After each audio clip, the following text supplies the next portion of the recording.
যারা Facebook page ভিত্তিক marketing করেন হয়তোবা অনেকেই এই প্রবলেমটা ফেস করেন যে একটা অ্যাড অনেক ভালো করতেছে, লাইক অনেক সময় দেখা যায় যে 7 দিন 15 দিন 1 মাস 2-3 মাস পর্যন্ত ভালো করতেছে, দেন আস্তে আস্তে ওই অ্যাডের রেজাল্টটা খারাপ হওয়া শুরু করে।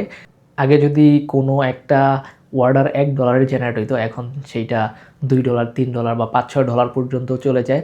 সো এই টাইপের সিনারিও যদি হয়, অনেক হয়তো বা একটু যারা বুঝেন তারা হয়তো অনেক জিনিস চেঞ্জ করেন, লাইক ক্যাপশন চেঞ্জ করেন, টাইটেল চেঞ্জ করেন, বাট কোনোভাবেই কাজ করে না। সো এরকম যারা বা এই টাইপের মার্কেটিং যারা করেন, এটাকে আমরা নর্মালি আরওআই বেস টাইপের মার্কেটিংই বলি। সো আপনি যদি সেল ড্রিভেন মার্কেটিং করেন, এইটা নর্মাল সিনারিও। অনেক সময় দেখা যায় যে একটা অ্যাড অনেক ভালো করে এবং একটা সার্টেন অ্যামাউন্ট পর ওই অ্যাডটা আর ভালো করে না, তার মানে আপনি বুঝে নিতে হবে এই অ্যাডটা আর কাজ করবে না। এই অ্যাডে আপনি যাই করেন খুব কমই চান্স থাকে এইটা দিয়ে আবার আপনার সেল জেনারেট করা। তাহলে এখন কি করবেন? এখন আপনার যেটা হবে, আবার আপনি বিভিন্ন কন্টেন্ট টেস্ট করা শুরু করেন, আপনি পার্সোনালাইজ কন্টেন্ট মেক করা শুরু করেন, দেন ওইখান থেকে দেখা যায় যে আবার একটা উইনিং অ্যাড পাবেন, তখন ওইটাকে আস্তে আস্তে স্কেল করা শুরু করেন।